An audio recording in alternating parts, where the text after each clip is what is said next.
Wilno, rok 1941. W sercu miasta powstaje getto, które wkrótce stanie się areną niewyobrażalnego cierpienia. To właśnie tutaj nadzieja zmiesza się z dramatem, a odwaga i determinacja ze zdradą i uległością.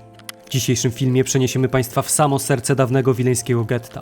Pokażemy jego ulice, place i budynki, które są dzisiaj jedynymi świadkami wydarzeń, do których doszło tutaj podczas II wojny światowej.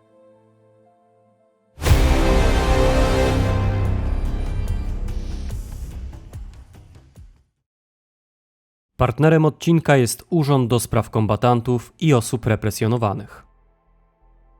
Partnerem kanału jest sklep militaria.pl, gdzie trwa właśnie noworoczna wyprzedaż. Jak wyglądała historia nadzorczyń w niemieckich obozach koncentracyjnych? Zachęcam do zapoznania się z moją najnowszą książką, do której link znajdziecie Państwo pod filmem. Mecenasem dzisiejszego odcinka jest pan Radosław Kuśmierz. Przez kilkaset lat Wilno stanowiło dla Żydów jeden z najważniejszych ośrodków kulturowych i religijnych. Pierwsi Żydzi zaczęli się tutaj osiedlać na przełomie XIV i XV wieku, po których następowały kolejne fale osadnicze. W przededniu wybuchu II wojny światowej w Wilnie mieszkało ponad 50 tysięcy Żydów, co stanowiło 1/3 ogółu mieszkańców. W samym mieście znajdowało się ponad 100 synagog oraz liczne szkoły, w których nauczano w języku jidysz. Między Polakami a Żydami dochodziło do licznych napięć. W mieście silną pozycję zajmowała narodowa demokracja, tradycyjnie nastawiona antysemicko. Na Uniwersytecie Stefana Batorego wprowadzono tzw. getto ławkowe, a konflikty przeradzały się czasem w bójki, które nierzadko kończyły się śmiercią uczestników. Wraz z wybuchem wojny Wileńszczyzna została najpierw zajęta przez Sowietów, a następnie przez Litwinów, którym ci pierwsi przekazali odebrane Polsce tereny. Litwini dość szybko podjęli działania mające na celu zjednanie sobie miejscowych Żydów oraz wykorzystanie istniejących między nimi a Polakami napięć. Sukces był raczej umiarkowany, a sam proces przerwano w 1940 roku, kiedy to Litwa została zajęta i włączona do Związku Sowieckiego, który swoje rządy na tym terenie rozpoczął od wielkiej fali aresztowań przedstawicieli duchowieństwa, w tym judaizmu. Równocześnie podejmowano jednak pewne gesty w stronę Żydów, czego jaskrawym przykładem było m.in. utworzenie katedry języka jidysz na Uniwersytecie Wileńskim. Osoby gotowe do współpracy z nowymi władzami mogły liczyć na ich przychylność. Sowiecka okupacja Wilna zakończyła się 23 czerwca 1941 roku, kiedy to za sprawą operacji Barbarossa miasto zostało zajęte przez Wehrmacht. Wraz z pojawieniem się Niemców sytuacja Żydów uległa radykalnemu pogorszeniu, w czym niepośredni udział mieli przedstawiciele Litwy. Już 29 czerwca 1941 roku przewodniczący komitetu Żakewicius wygłosił deklarację, w której jasno nakreślił swój stosunek do Żydów. Żydzi, którzy stanowili oparcie dla bolszewickiego terroru i byli sługami czerwonych łowców ludzi wieku XX, zostaną wykreśleni z politycznego, ekonomicznego i kulturalnego życia na Litwie. Słowa te dały wyraźny sygnał do wymierzenia kolejnych ciosów w ludność żydowską.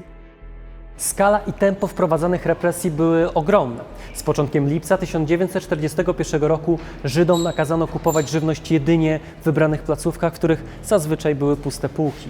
Ponadto zakazano im korzystać z samochodów oraz motocykli. Od teraz Żydów mogli leczyć jedynie inni Żydzi, którym ograniczono kontakt z ludnością aryjską. Codziennie utrudniano im normalną egzystencję, a z początkiem sierpnia, wzorem innych okupowanych przez Niemców miast, nakazano nosić opaski z gwiazdą Dawida. Kolejny cios wymierzono już 6 sierpnia. Tego dnia nakazano Żydom wypłacić olbrzymią kontrybucję w wysokości 5 milionów rubli, co dawało równowartość 500 000 marek niemieckich. Ostatecznie Niemcy, podnieceni wizją zysku, przedłużyli termin zapłaty o kilka dni. Równolegle z grabieżą i ograniczeniami Niemcy wraz z kolaboracyjnymi jednostkami litewskimi przeprowadzali aresztowania i egzekucje. W ciągu lipca przeprowadzono ich minimum 17, a zamordowano około 5 000 osób. Kolejnych 10 egzekucji, które pochłonęły łącznie 2000 istnień, przeprowadzono w kolejnym miesiącu. Jeden z najbardziej tragicznych dni w historii okupowanego Wilna nastąpił 31 sierpnia 1941 roku. To właśnie wtedy doszło do prowokacji, która przerodziła się w dwudniowy pogrom. 1 września 1941 roku w mieście rozpowszechniono obwieszczenie komisarza miasta Wilna Hansa Hinksta, w którym informowano, że we wczorajsze niedzielne popołudnie z ukrycia strzelano do niemieckich żołnierzy. Rozpoznano 2 bandyckich tchórzy, to byli Żydzi. Złoczyńcy zapłacili śmiercią, zostali rozstrzelani na miejscu. By w przyszłości uniknąć podobnych wrogich działań, przewidziano szereg nowych, surowych rozporządzeń.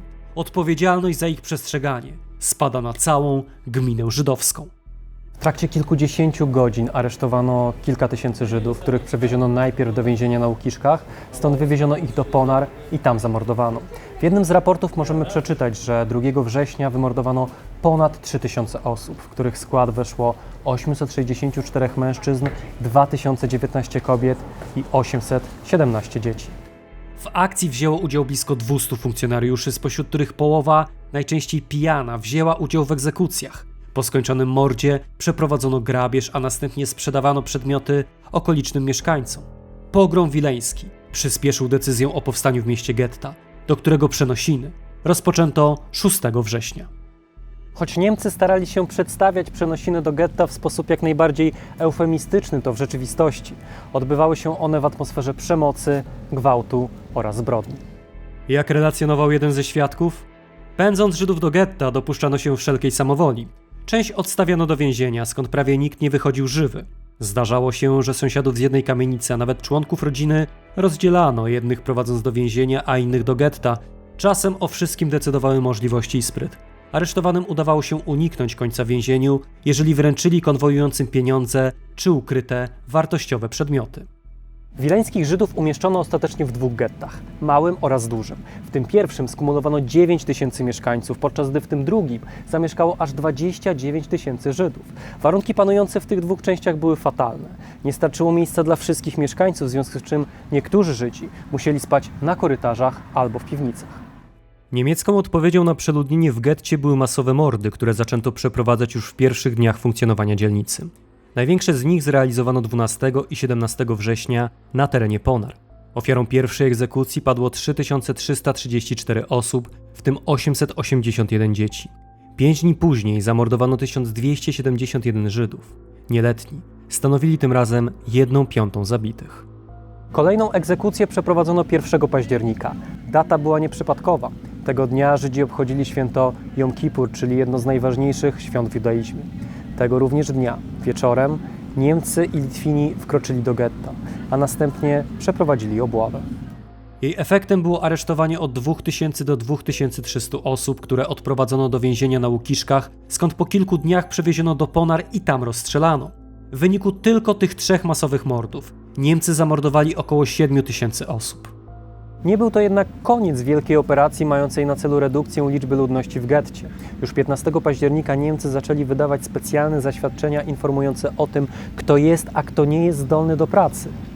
Wydano tylko 3000 tego typu dokumentów, przez co rozpoczął się istny wyścig o to, aby uzyskać to cenne zaświadczenie.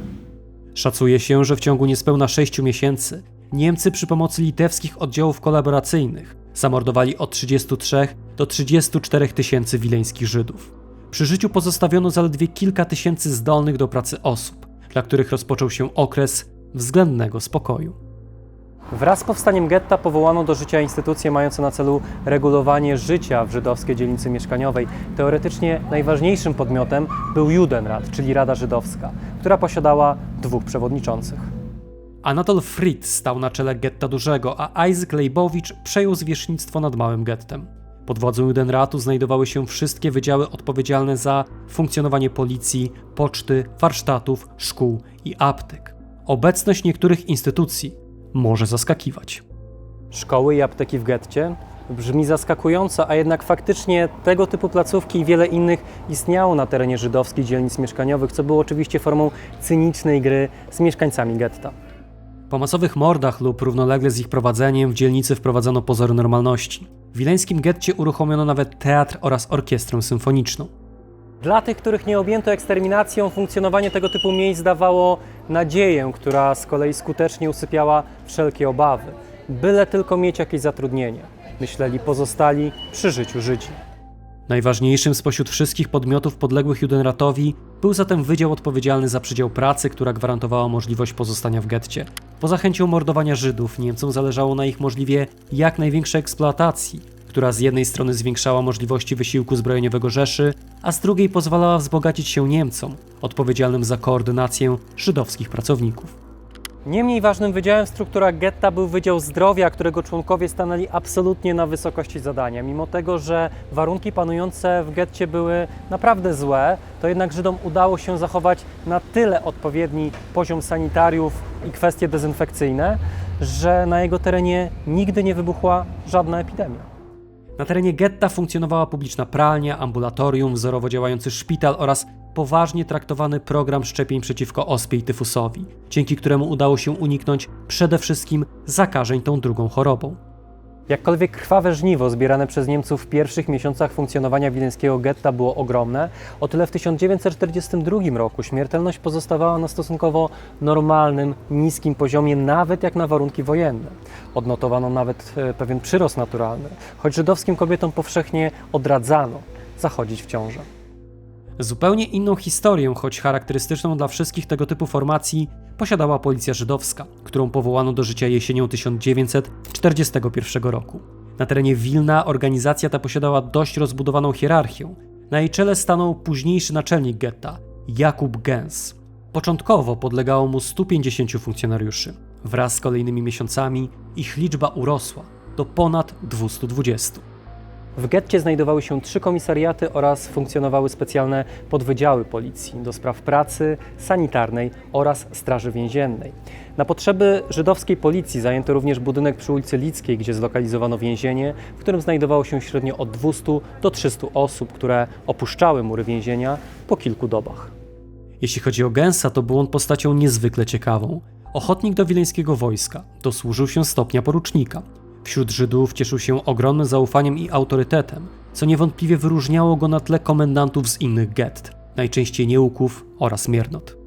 Mimo pozornie pozytywnego charakteru Gens przyczynił się do wielu złych rzeczy na terenie wileńskiego getta. Jedną z nich i chyba najważniejszą była radykalizacja członków żydowskiej policji w getcie, którzy w pewnym momencie dopuścili się zbrodni na własnym narodzie.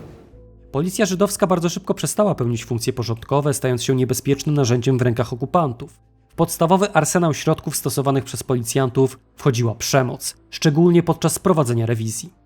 Ponadto rozpracowywali oni lokalną konspirację, choć warto zauważyć, że niektórzy byli jej członkami. Tych najbardziej radykalnych wykorzystywano również w przeprowadzaniu selekcji oraz akcji likwidacyjnych. W przypadku realizacji tych ostatnich zadań najczęściej przebierano Żydów w litewskie mundury, a na ich czapkach umieszczano gwiazdę Dawida. Ta ostatnia aktywność wzbudzała szczególną niechęć pobratymców, spośród których jeden zanotował: obrzydzenie budzą powracający żydowscy policjanci w czapkach od litewskich mundurów. Wysługując się mordercom własnych rodaków, czuli się w rolę niczym panowie życia i śmierci, współbraci w nieszczęściu. Poczuli się niemal jak niemieccy gestapowcy i liczyli, że niegodziwościami i posłuszeństwem zabezpieczą własne życie. Jednak, jak się teraz dowiadujemy, gestapo w Baranowiczach wymordowało 9000 Żydów, całe getto, razem z policją i jej komendantem oraz Judenratem. W trakcie 1943 roku Niemcy przy walnej pomocy Żydów zlikwidowali kilkadziesiąt gett i obozów pracy wokół Wilna. Po każdej takiej akcji w wileńskim getcie zapanowywała trwoga. Nawet dzisiaj, po kilkudziesięciu latach od zakończenia II wojny światowej, trudno skomentować postawę niektórych policjantów. Postawę, w której jedni Żydzi świadomie, choć mimo wszystko pod pewnym przymusem, występowali przeciwko innym Żydom. Każdy chciał uratować życie. Nie każdy jednak wybierał moralną drogę do osiągnięcia tego celu. Spokojny okres w wileńskim getcie został przerwany w lipcu 1942 roku. To właśnie wtedy Niemcy zażądali wydania 500 osób. Judenrat próbował protestować, lecz bezskutecznie, wobec czego Gens postanowił wydać grupę specjalnie wyselekcjonowanych osób starszych i niezdolnych do pracy.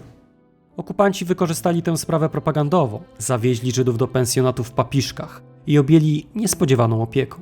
Następnie zaprosili przedstawicieli Czerwonego Krzyża i pokazali jego członkom, jak ofiarnie opiekują się chorymi. Członkowie komisji byli ukontentowani. 3 dni po ich wizycie, 27 lipca, Niemcy przewieźli starców do Ponar i tam zamordowali. Podobne żądania jak w lipcu wystosowali oni również ostatniego dnia sierpnia, kiedy to zażądali wydania 400 wileńskich kobiet. Tym samym policja żydowska przeprowadziła rewizję na własną rękę i doprowadziła Niemcom odpowiednią liczbę Żydówek. W trakcie kolejnych miesięcy uwaga Niemców skupiła się na okolicznych gettach i obozach, a w Wilnie znów zapanował pozorny spokój, przerwany latem 1943 roku. Gdy Niemcom udało się zlikwidować okoliczne getta i obozy, ich uwaga ponownie skupiła się na Wilnie. Likwidację tutejszego getta rozpoczęto już w sierpniu i prowadzono ją stopniowo. Najpierw przy pomocy estońskich policjantów. Rozstrzelano Żydów pracujących na kolei. Innych aresztowano i wywieziono do obozów koncentracyjnych znajdujących się na terenie Estonii. Pod koniec sierpnia przeprowadzono kolejną akcję deportacyjną do Estonii, którą tym razem nakazano w pełni zrealizować administracji getta, która do pomocy wykorzystała oczywiście żydowskich policjantów przeznaczonych do deportacji ludzi. Skoncentrowano w dawnej herbaciarni przy ulicy Szawelskiej 1. Ofiarą tej operacji padło 1500 osób. We wrześniu przystąpiono do kolejnego właściwego etapu akcji. W ciągu pierwszych 4 dni wywieziono kolejne setki Żydów. W trakcie deportacji doszło do nierównych walk, które podjęli członkowie wileńskiej konspiracji. Do konfrontacji doszło przy ulicach Straszuna i Oszmiańskiej. Odkrywane kryjówki wysadzano, a wiele osób zginęło pod gruzami. 8 tysięcy Żydów wywieziono z Wilna. Na miejscu pozostawiono od 10 do 12 tysięcy osób. Getto otoczono kordonem, zamknięto je, zakazano jakichkolwiek kontaktów ze stroną aryjską, a w pewnym momencie mieszkańcom żydowskiej dzielnicy w oczy zaczął zaglądać głód. Kolejne dni upływały mieszkańcom getta pod znakiem strachu i niepokoju, przerwanego informacją o śmierci Jakuba Gensa. 14 października naczelnik został wezwany przez Niemców, którzy zamordowali go w siedzibie gestapo. Dla wszystkich stało się jasne, że koniec jest bliski. Ostateczna likwidacja getta wileńskiego nastąpiła 23 września 1943 roku. O godzinie 11 dzielnica została otoczona przez oddziały złożone z Niemców, Łotyszy oraz Ukraińców. Żydów zaczęto wyprowadzać w stronę ulicy Rossy. Przeprowadzono selekcję. Kilkaset osób rozstrzelano na terenie Ponar, a wszystkich pozostałych deportowano do obozów koncentracyjnych. W Wilnie pozostało zaledwie 3000 Żydów zatrudnionych w niemieckich fabrykach lub ukrywających się w mieście. Ich wyłapywanie przy walnej pomocy kolaborujących Żydów zajęło Niemcom kilka tygodni. Każdego ze schwytanych czekał ten sam los – śmierć w Ponarach. Teoretycznie ci wszyscy wykwalifikowani żydowscy robotnicy byli potrzebni dla niemieckiej gospodarki, jednakże również oni zostali objęci planem ostatecznego rozwiązania kwestii żydowskiej, który w ich przypadku został doprowadzony do końca w 1944 roku. Końca okupacji doczekało ostatecznie około 2000 z blisko 60-tysięcznej społeczności przedwojennego Wilna. Dzisiaj przypominają o niej murale, gruzy oraz wyblakłe napisy na ścianach kamienic. Litewska Jerozolima przestała istnieć. Dziękuję Państwu za uwagę i do zobaczenia w kolejnym odcinku. W dzisiejszym odcinku pragniemy serdecznie pozdrowić Krzysztofa Szczygła, Katarzynę Rusnak, Krystiana Dziarka, Radosława Kuśmierza, Damiana Stasika, Damiana Dziedzica, Kubę Szafrańskiego, Huberta Kędziorka, Tomasza Sadurskiego, Ewę Ogrodnik, Marcina Hatysa, Kamila Kubowa, Dariusza Stelmaczonka, Adriana Flora, Piotra Kośmidera, Huberta Walasa, Pawła Smolińskiego, Julie Clark, Urszulę Babiuch, Pawła Łabno, Łukasza Papieża, Michaela Fendricha, Damiana Piętę i Rudolfa Miczkę. Ty również możesz mieć wpływ na tworzone przez nas materiały. Dołącz do nas już dziś na platformie Patronite.